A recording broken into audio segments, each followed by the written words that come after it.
Welcome to our weekly live of Prepper Talk Radio. I'm Scott. This is Shane. Paris is out today, and you are here joining us live if you're on the live on YouTube, or you can see us on our Facebook page, Prepper Talk Radio. Welcome to the show. Well, thank you. Good to be here. Now, you notice Paris is gone. He is at a last minute notified that his daughter has a music recital tonight. So Yeah, family. Yeah, so nothing but a teach your kids to headache. not be talented and just garden, do animal husbandry, which is take care of livestock animals to feed you, right? Just focus on the things Stay on the farm. that keep you alive. Stop the shenanigans. I'm kidding. Priorities, I tell you. That's just garbage. I'm kidding. It's not garbage. Guys, tonight we're going to have some fun. We're going to talk about kind of the traditional roles, the family, things that we've gone away from. We all used to live as preppers. Preppers is a modern term, but we used to live as self-reliant as possible.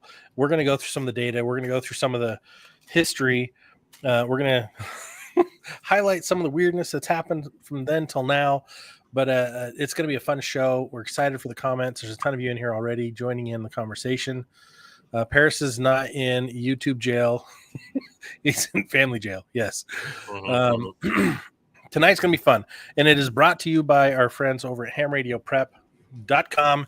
Use the code PrepperTalk. Save when you buy the bundle of courses. Any course you want. If you want to get your ham radio, we did an episode on that a few weeks ago with Joseph. He was fantastic. Thank you. He's in the live right now. Go get your ham license. I'm almost ready to test. I'm scared to death because I feel like I've lost the data, all the knowledge that I had in the beginning. So I'm going back through the reviews, and it is awesome. But also check out our friends over at survivalfrog.com. So Prepper Talk is the code for ham radio. If you use Prepper Talk 10 at survivalfrog.com, you're going to save on checkout. You're going to get some of the best, tastiest, most wonderful 25-year shelf life, not freeze-dried, not dehydrated, but ready to eat meat. Mwah. The piece de resistance, if you will. So, what the heck are we talking about tonight? The history. That's always the question. The things that we use, that we now, like our historical context of the family to where we are now, and like what we used to do to what we do now is completely upside down and out of sync. It is crazy. And that's, kind of crazy to hear, because right now what I see a lot of is nostalgia. I see a lot of old vehicles being made new, restoring the past that way. Maybe mingling that with the present as well, the technology and so forth, but still a lot of the old it's coming back and being made new, because for a lot of reasons that it's a lot of those vehicles are more reliable, they're more stout, they're more durable, they're not as fancy or have as much horsepower or so on and so forth. But there's a lot of reason for nostalgia, and maybe that's a midlife for somebody like me. Hopefully 50 is my midlife. I don't know if I want to live that long. I'll take that back. But I don't know that I've officially had a midlife. I'm trying to avoid that, denying my age, I guess. Hey, but, you're 50 something, and you can kick and you can stretch and you can kick. That I can. So for now, anyway. Yeah, Scott's getting there too. And Paris is. Oh, he's hit his 50th as well. He just hit 50. Yeah. The bubble has been burst. I'm the last in the 40s. Yeah, you're the young one here. But, I think obviously as I get older, I look more to the past. And that's been one of my credos for quite a while now, is look to the past to prepare for the future. And I think also looking to the past, you will see the future, because I think things are going to change. They haven't necessarily changed yet. I think that's one of the, and I hesitate to use the word curse, that's happening nowadays, is that everyone's looking to the future. They're so looking forward to what's coming next, to all the fake digital world that is really ahead of us.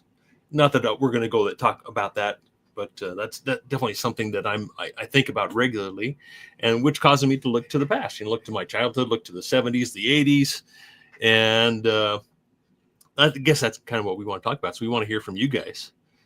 Joseph, midlife adventure motorcycle trip. But yeah, I got myself a motorcycle as well a couple of years ago, so that could mark my midlife. But that was more of a prepping decision as well. That would have been on my preparedness list as a nice carbureted motorcycle for when it hits the fan, right? If there's an EMP. So What's funny, I actually saw a study that said midlife for women is 38 right now.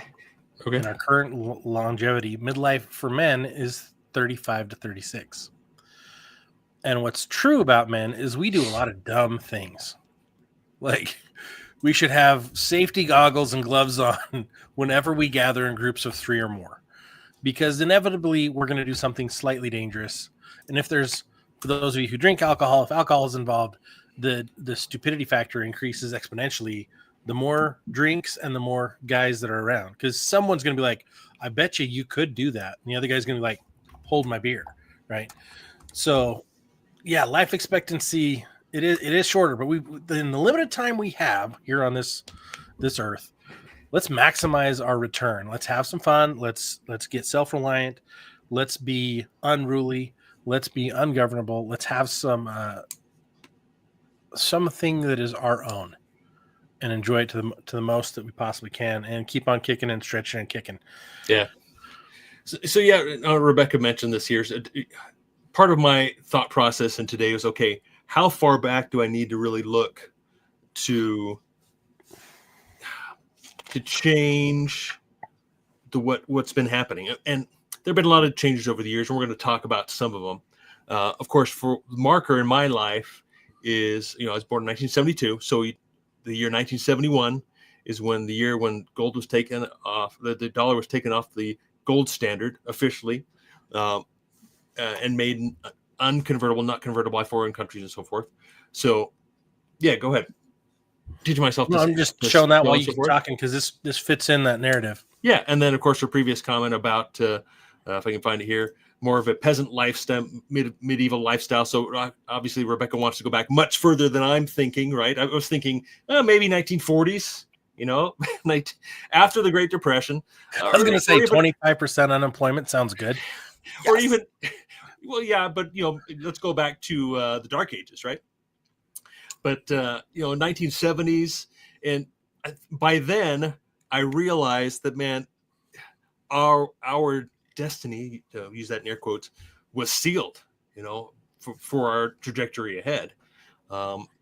In that, part of that is what happened in 1971. And just as a quick reference, if you guys haven't seen this website, it's called WTF Happened in 1971. It's all about the things. It's just a whole bunch of charts on the effect of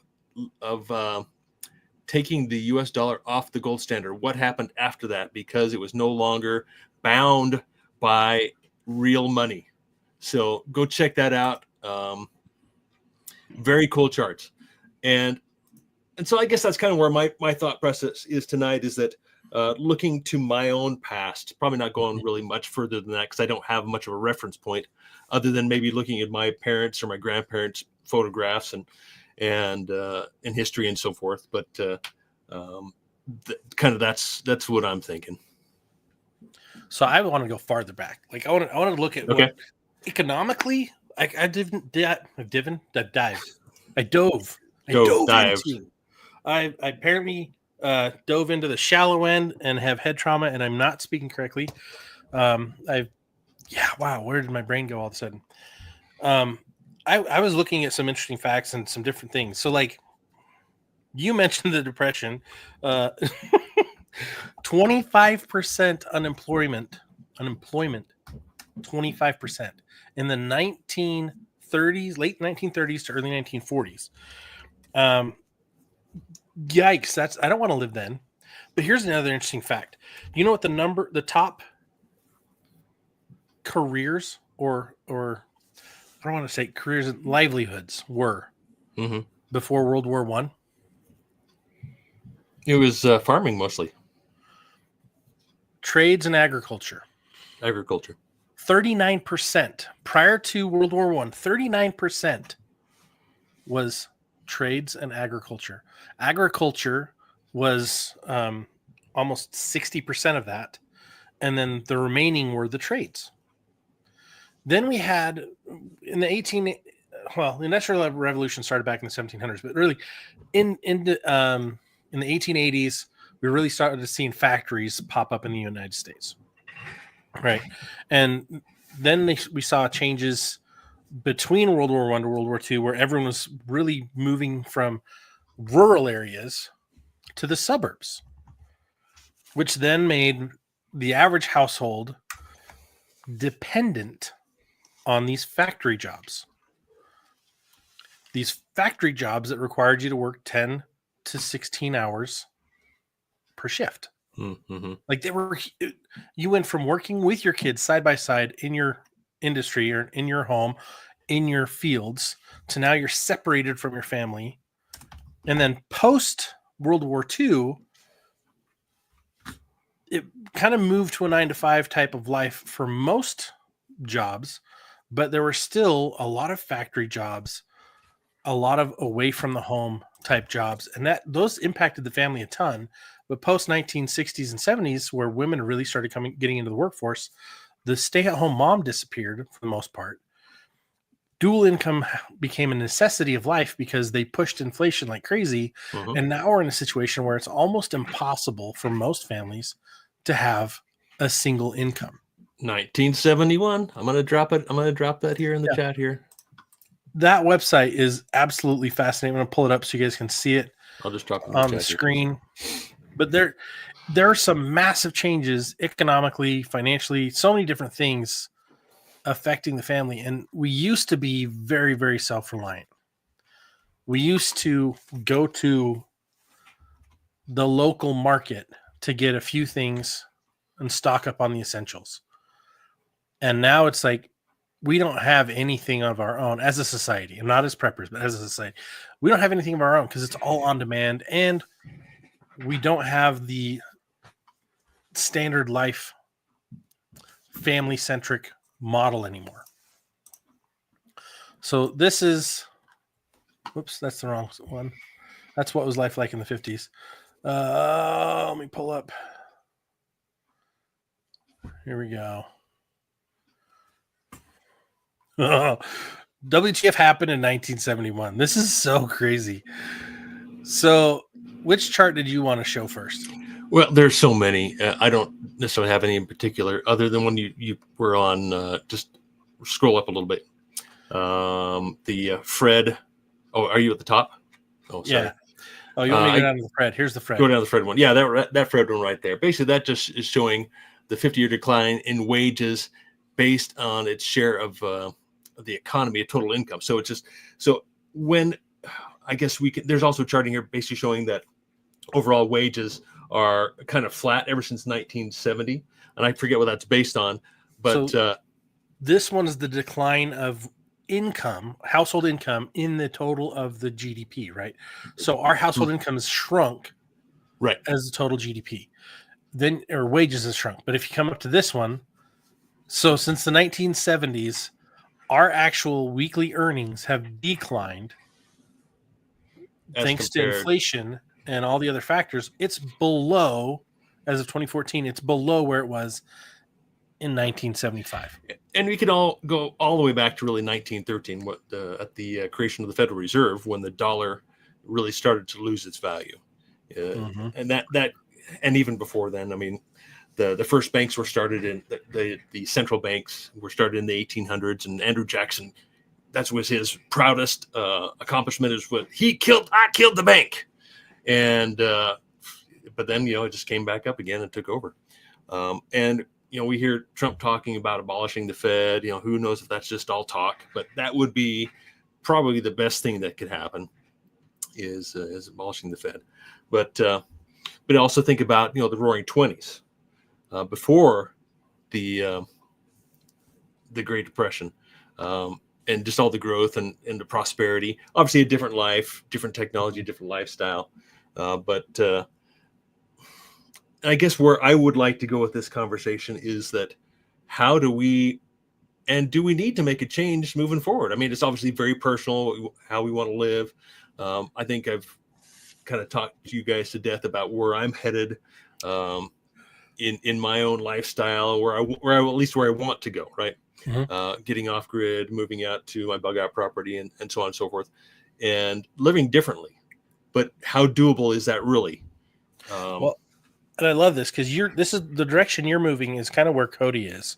I'm going to share his comment. Cody, we are a single income family on a farm. It's rough some days, but the wife is raising twin newborns and homeschooling a 10-year-old. That's amazing. And when the weather is good, she gives writing lessons. Okay.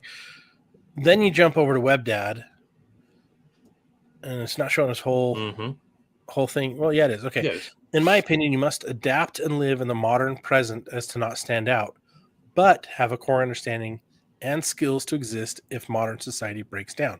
I think that's where most of us are, 100%. or at least we're trying to be. And there's kind of the gap between where we want to be completely off grid to we've got to survive covertly in the modern world, right? But we want to keep our values because that's where our motivation lies, right? What is your why? Why do you prepare? What is the major factor behind why are you doing this? For me, we're a dual income family right now. There are times where we're a single income family, and sometimes we're extremely prosperous. Sometimes where we're just making ends meet, right? The balance is finding what works, but keeping to our values to raise not really a legacy of certain things, but to raise a stronger generation than where we are. Right. Yeah, and just highlighting Rebecca's comment here real quick that we make less as a household than in the Great Depression, and we can attribute that again, kind of going back to the Federal Reserve as well as to what happened in 1971. That's when inflation really started to take off, and the value of the purchasing power of the U.S. dollar, which we're all compelled to use, continues to break down and be less and less, and that's what inflation is. It's a hidden tax, is what it is, and it is upside down. It's absolutely upside down. You look back at the 50s, and a single income could buy a home and a car, save for college, and mom could stay at home and raise the kids, and you'd have a good lifestyle. Just a blue collar, job working at a factory. How much did you pay for your first home? Yeah, I think it was like $3,000 or $4,000, right? For back in the 40s, 50s. For me, for my first home was obviously much more than that. But so my grandpa paid, I think, $6,000 for their home. Mm-hmm. My dad paid $30,000 for his first home. I paid $145,000 for my first home, and I got a steal of a deal. Right. And now most of the people I talk to that are younger than me are like, I can't even get a first home. Yeah. And that's thanks to inflation. That's thanks to these changes in banking, thanks to the changes in our economy, all these insane policies.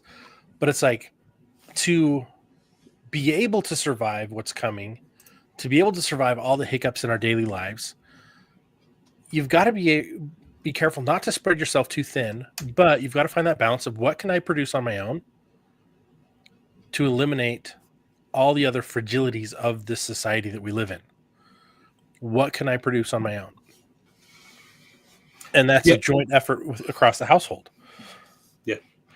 And it's kind of, we discussed in the past, my thoughts are that it's not about investing.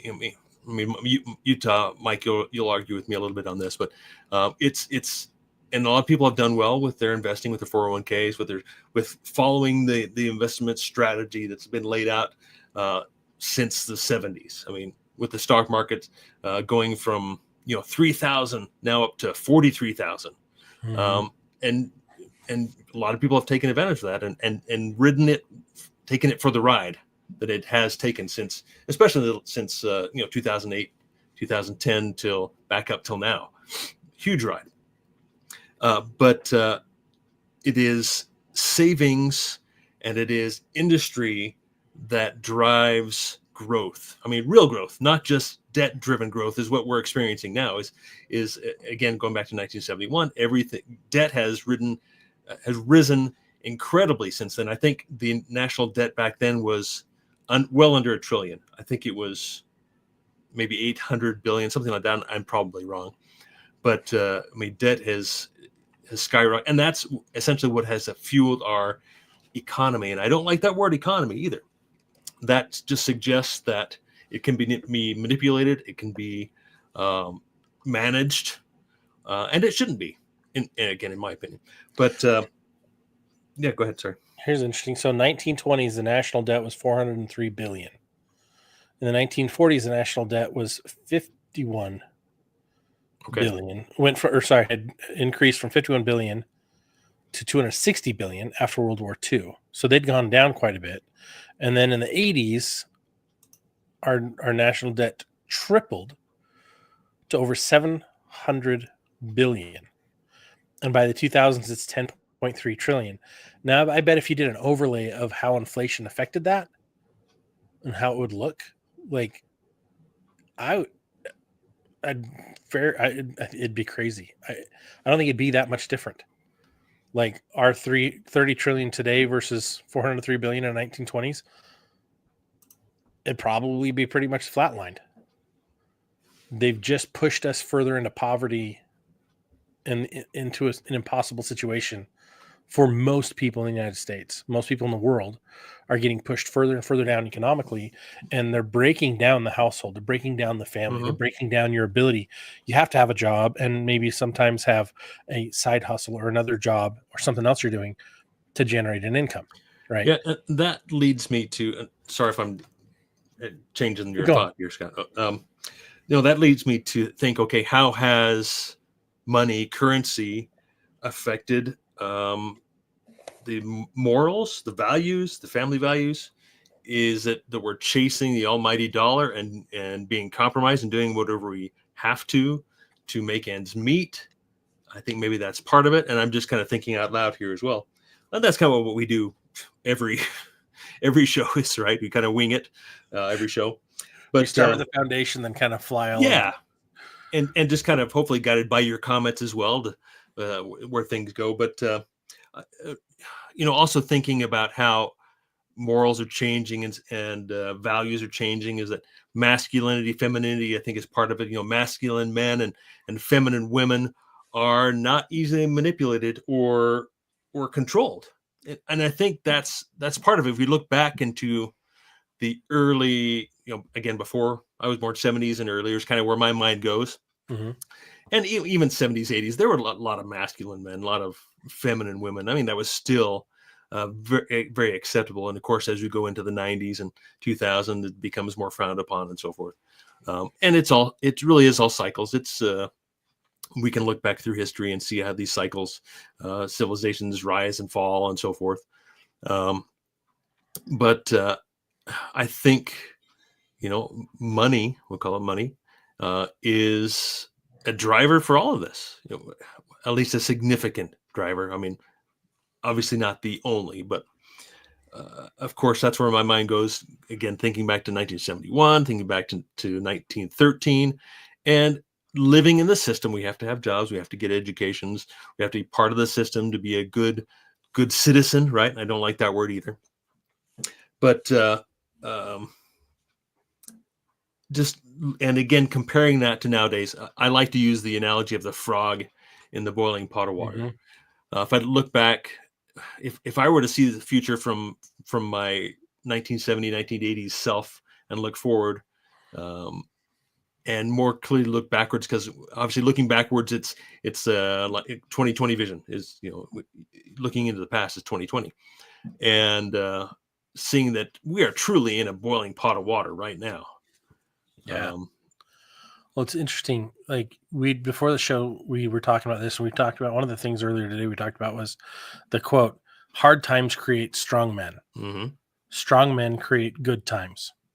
Good times create weak men, and weak men create hard times." And we're in hard times, right? That's where we are in the cycle.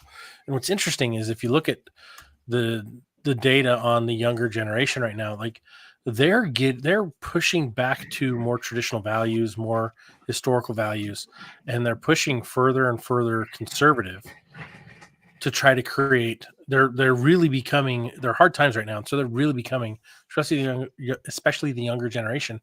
They're becoming strong men. Like, I feel like the kids coming in that are in high school right now, they're coming out of high school and going into college.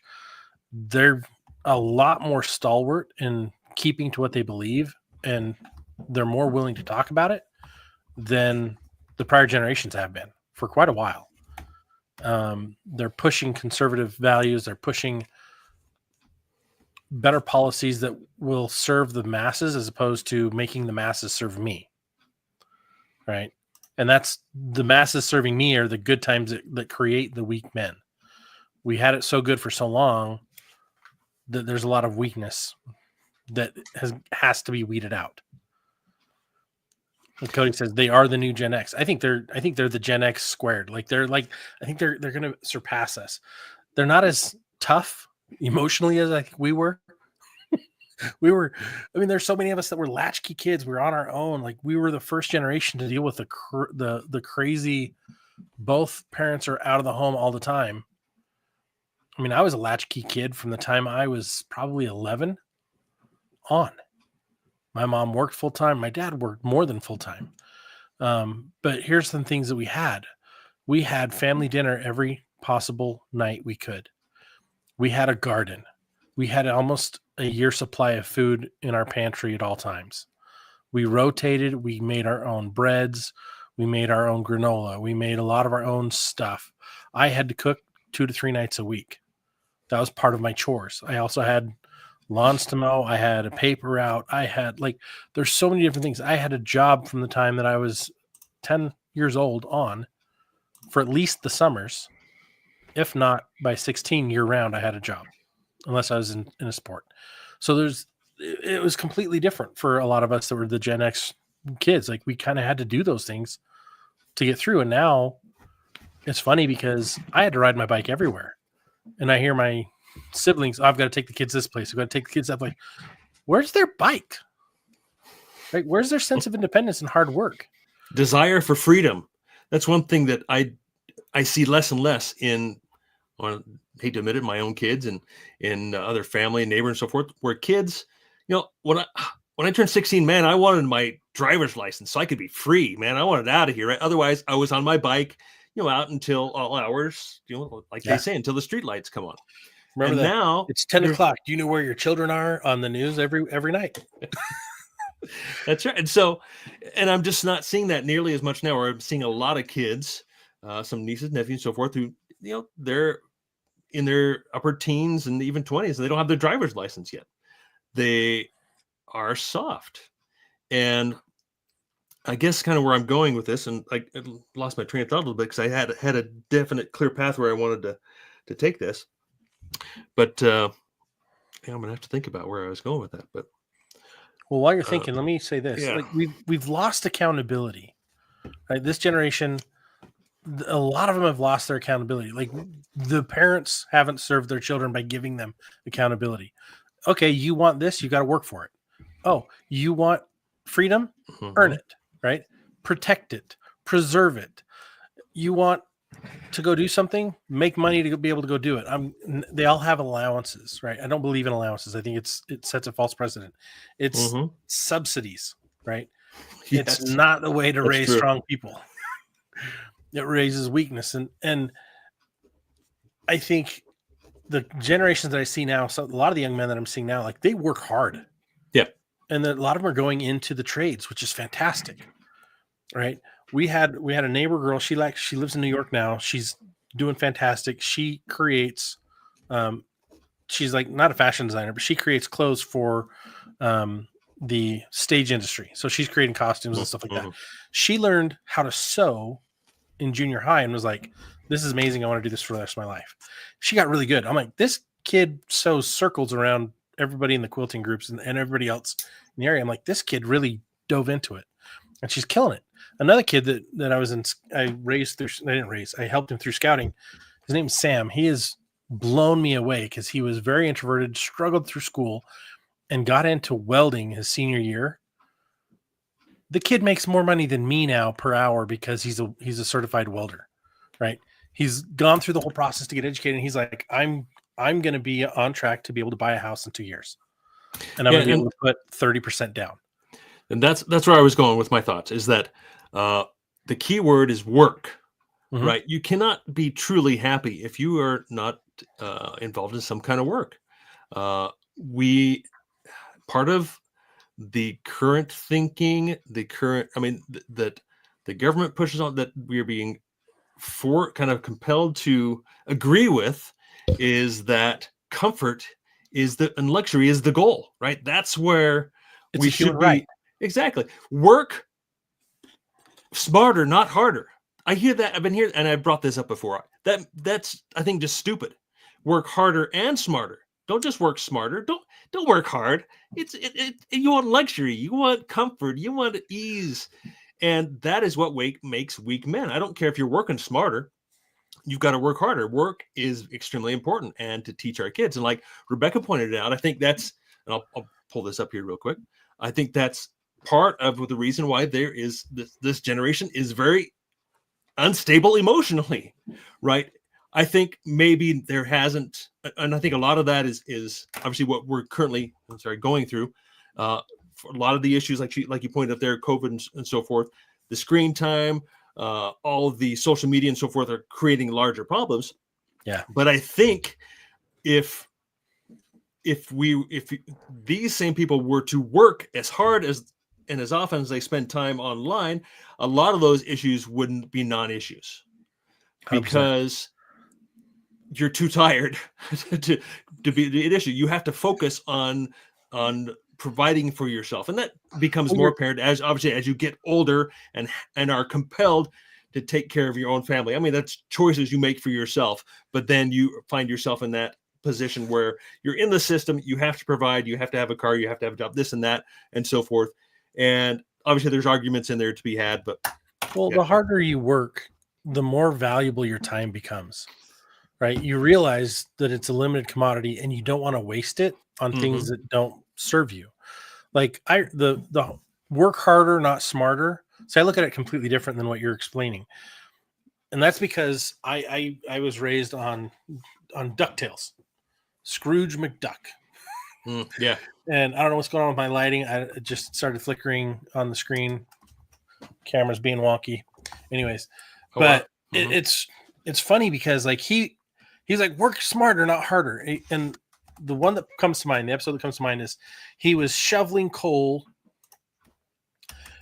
and he was on a ship crossing to the United States. He's shoveling coal into the furnace, feeding the boiler, feeding the steam engine to get this thing across the ocean. And what's interesting is the whole time he's just breaking his back and he's like, oh, work harder, not smarter. And then the next scene, it cuts to him. He's riding a bicycle that he's rigged up to like 4 shovels that are spinning on the back, and it's hucking coal into the burner faster than he could have possibly done by continuing to shovel by hand. But he was still working hard. So if you can combine working smarter and harder, like that mindset of work harder, not smarter, it's like, yeah, you can get a lot more done if you add a mechanical advantage to what you're doing. But if you are completely abandoning hard work in an intellectual pursuit, you're not going to be able to provide for yourself in the future. Like WebDad earlier said, he's like, you've got to learn and have the skills to be able to survive if everything falls apart, but also still have the balance of working in today's economy and in today's market. The job force today, like, it is completely different. It's so tech saturated that you have to have tech skills to be able to survive. But you've also got the most access to information of any time in our known history. Like, you could get an entire degree online without getting a degree by finding good, reputable resources and studying from those, right? You can learn how to file a business, register it, and get set up. You can learn how to operate it. You can learn how to hire and fire and train and develop and business plan. All of that can be taught by watching training videos online, via YouTube or some other source. Well, as Mike points out here, I'll just highlight this real quick.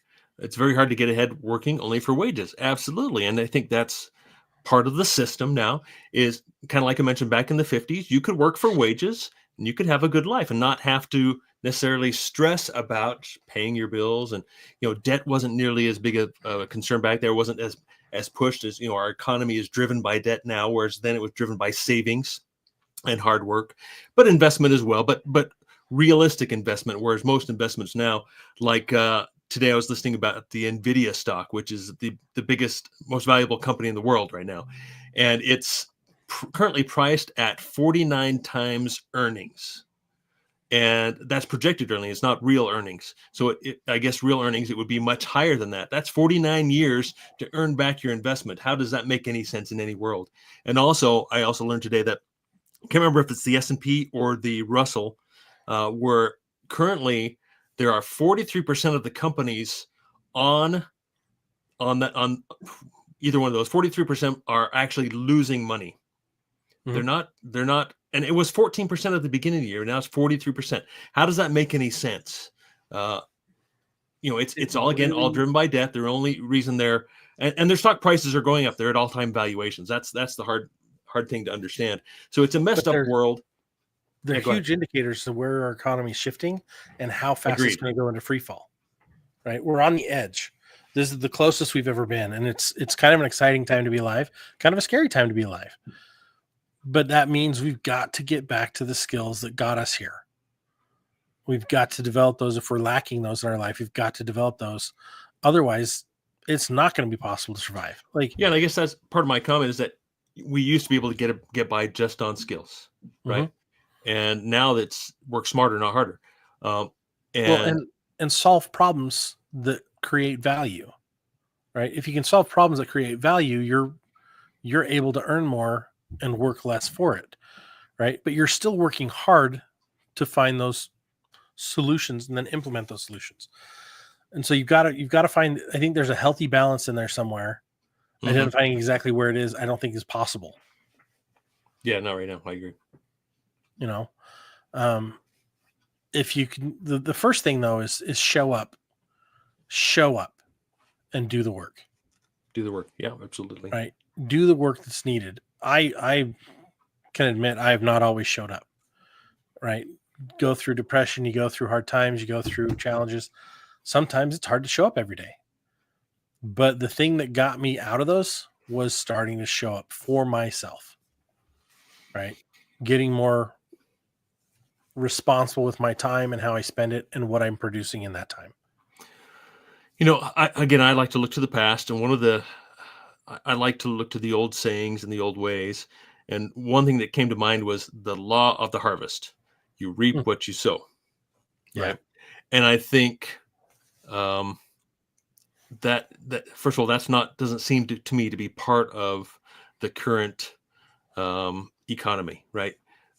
You reap, and I'm just thinking through this as I speak right now, but you reap what it's a gamble. There's a lot of gambling going on there. It's not based on reality. Speculation. Whereas speculation, exactly.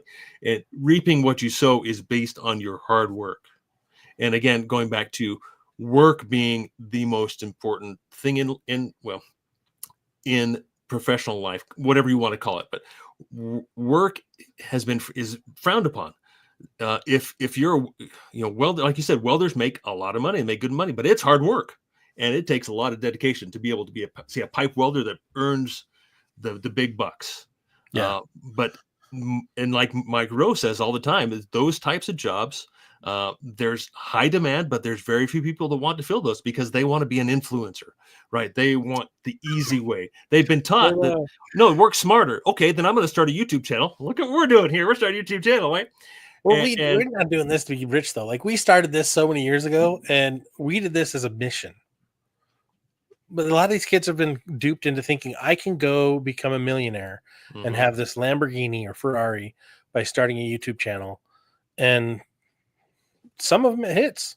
Great. Yeah, congrats. Yeah. There's plenty of examples. Yeah. The vast majority, it's a bomb. It falls apart and they waste their time. But it's interesting because it's completely different than anything we experienced growing up. I think Rebecca brings up a really good point, and I'm going to show this question. She says, what is one historical event that has taught you something significant in relation to prepping? And how did it change how you do things? Wow. For me, I've said this phrase before. My grandma said this all the time. My mom said this all the time. My dad says it quite a few, but it's a Depression era quote. Use it up, wear it out. make it do or do without. And in a consumer driven economy, in a consumer society, that is like blasphemy. Mm-hmm. But that is such a time and money saving mindset. I don't want to throw things out if they still have life in it, right? If it still has life in it, what can I do to extend the life? Yeah. It's vehicle maintenance 101. But like, how can I maintain my shoes? Rubbing oil into my leather shoes prolongs and endures the leather. It increases its strength and resilience. We let things in the consumer society that we live in. They create products that are more and more fragile. Mm-hmm. Their built-in life cycle is getting smaller and smaller. It's planned obsolescence, right? Mm-hmm. And so buying things of quality less often and maintaining them well will serve you not just now, but in the future. Well, I think partly what Rebecca's saying there as well that I'm getting from this is that through my life, there really haven't been many historical events that have been so significant as to change a lot of people. I mean, if you think about it, and you've been conscious and been looking at what happened, like 2008, the collapse there, the .com bubble burst, 1999. The 80s, when inflation went through the roof, when my dad went bankrupt, we lost our home and a lot of our possessions. That was one thing that I can honestly say really affected my life, because my dad sat us down and said, hey, this is what's happening. My dad was in real estate, owned a lot of properties. Interest rates went to 20% and he lost everything. And it made a huge impact on my life, and not enough for me to not learn some lessons. I've had to learn lessons myself, right, in with finances over the years, but I think I'm to the point now where I've hopefully learned those lessons and know what to do moving forward. But I think there's so many people that have forgotten the lessons of 2008, 2009, .com bubble, and so forth, and they think there's just only good times ahead. And that's what I get out of your comment there, Rebecca. I think that was very inspiring for me. Well, I've been prepping my whole life. I didn't always know it was called prepping. But I've been doing this my whole life. Like, I remember when Y2K happened, and everyone's like, the lead up to it, everyone's like, oh man, the computer's going to glitch. Nothing's going to work. We're all going to lose access to our money and and how am I going to get food? And I'm thinking, what's the big deal? Going the whole way through it. Well, then we have the financial crash, and crash, air quotes, right? Nobody wants to call it that, but the real estate collapse. We have the .com collapse. The real estate collapse affected me in 2008. That affected me more. But then I lost a home. I had to get foreclosed on because I was stupid. I overextended. I bought a house I couldn't really afford, but I bought it with a buddy, and then he bailed on me when things kind of got dicey. And then I had to end up getting foreclosed on a few years later because I moved. I moved out of state because of job changes. That was painful. And I went back to apartment prepping, but I went back to simplification of things. And then we had COVID, and COVID has changed a lot of the way I prep. More so because now I focus a lot more on mindset than I do gear. I focus more on skills. I got back to gardening more thanks to COVID. Got a great apple tree in the backyard, but I cannot eat apples all year round. It just doesn't produce enough. But I had my greenhouse, and I'm looking forward to building a new one. But it's like those things will create longevity in my life. And I want to focus on the mental health, and I want to focus on growing my own food. Those things really, really changed for me in prepping. Those events have been highly beneficial for me. Yeah, absolutely. I'm just commenting on some things here, but and I think maybe best way to kind of wrap this up is I wanted to spend a little bit of time, if we have any time, to say, okay, what are we going to do moving forward? This is about solutions, right? We want to talk about how to make any change, if change is needed in your own lives, and to inspire anybody who's because we get a lot of people to the group that say, hey, I'm brand new, I'm just starting. I know I've mentioned before that it's about 40% of the people that they're brand new to this. And maybe what kind of inspiration can we leave for those people, and what can we do moving forward? For me, it's important to look to the past. I think that's where the key lies in my personal success moving forward. I'll only speak for myself, because of the lifestyle I desire, and how do I live more like that? Because it's becoming more and more difficult to do that. I have solutions, but that was like a whole nother show. We could take another hour talking about solutions, right? So maybe real quick, what thoughts? Well, solution, right? We've got to look for solutions in our life.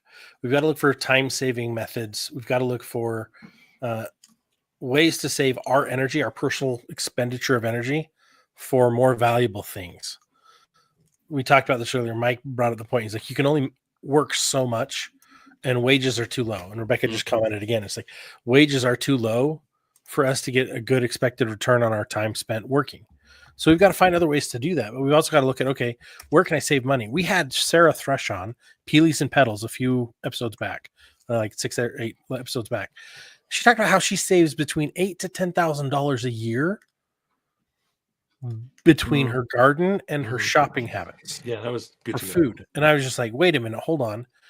The number one area of financial waste is in food.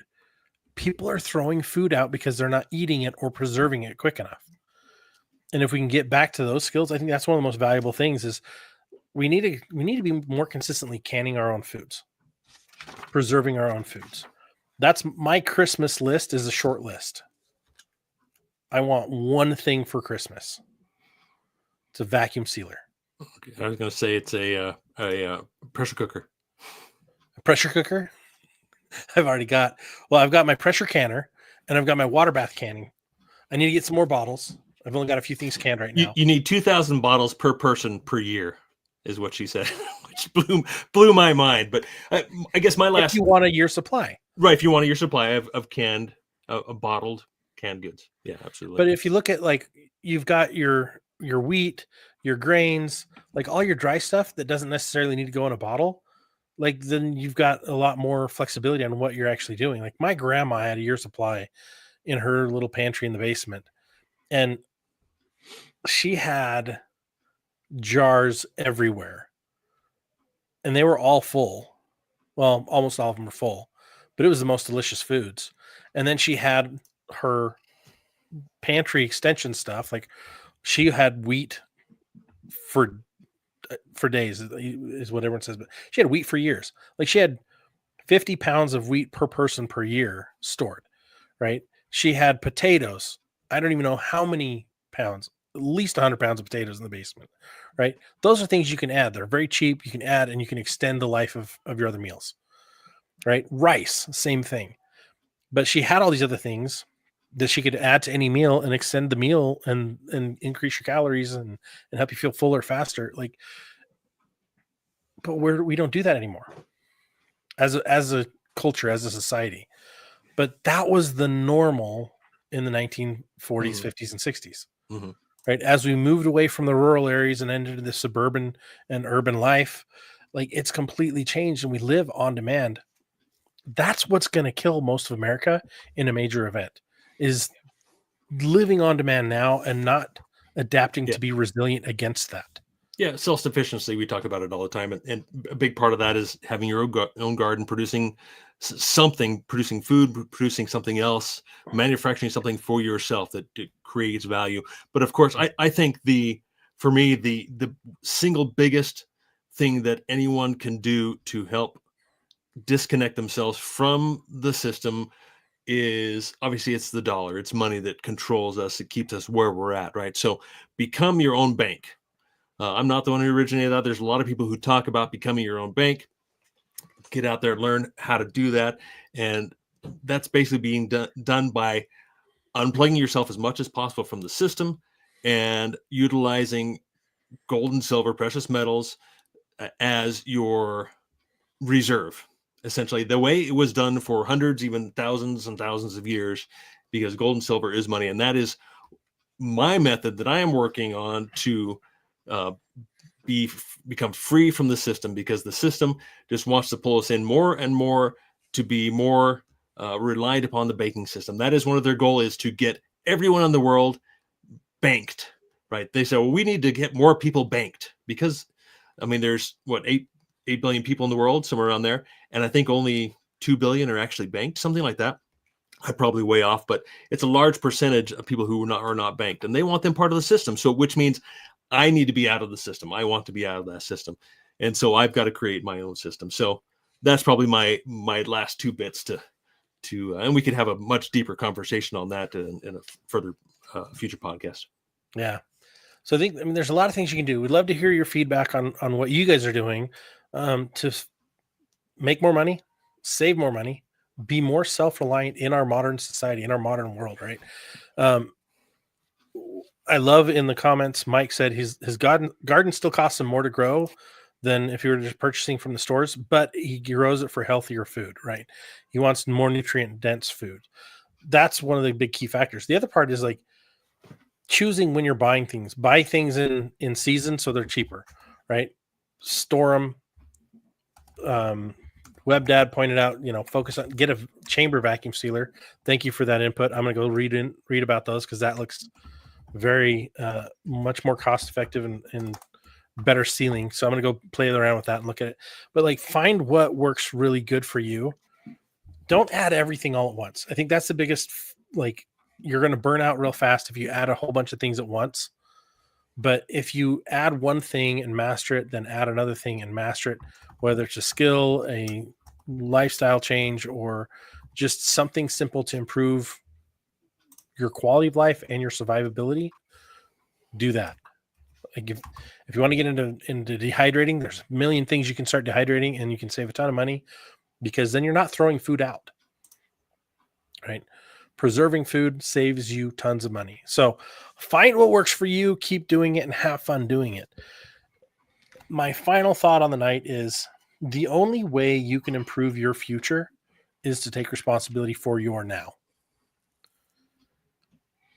And if you're wasting your now, you're reducing your quality of life in the future. So don't waste your now. Remember, you are important. You are valuable, not just to us, to the community here, but to your family and the people who surround you, the people who you associate with. Your example, your mindset will impact and benefit their life as well. Let them know how much you love them. Let them know how much you care. Share the message of being more self-reliant, because people need to get on the gravy train of being self-reliant. It is a gravy train. It's a lot better than not being self-reliant. It's a mindset shift, but it is a life and harmony balance to be able to live a better quality of life with less stress. It's so much more peaceful. The anxiety goes away the more you're prepared. It's fantastic. So stay ready-minded. Keep the head on a swivel. Keep that belly full, and the pantry too. I'm just not there yet. Still working on it. It's always a work in progress. It's like the laundry. The laundry is never in a state of done.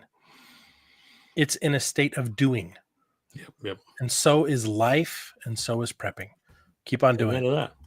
Have a great night, guys. Thanks for being on the live. You guys have been awesome. Catch you on the next one. Guys. We'll see you next week.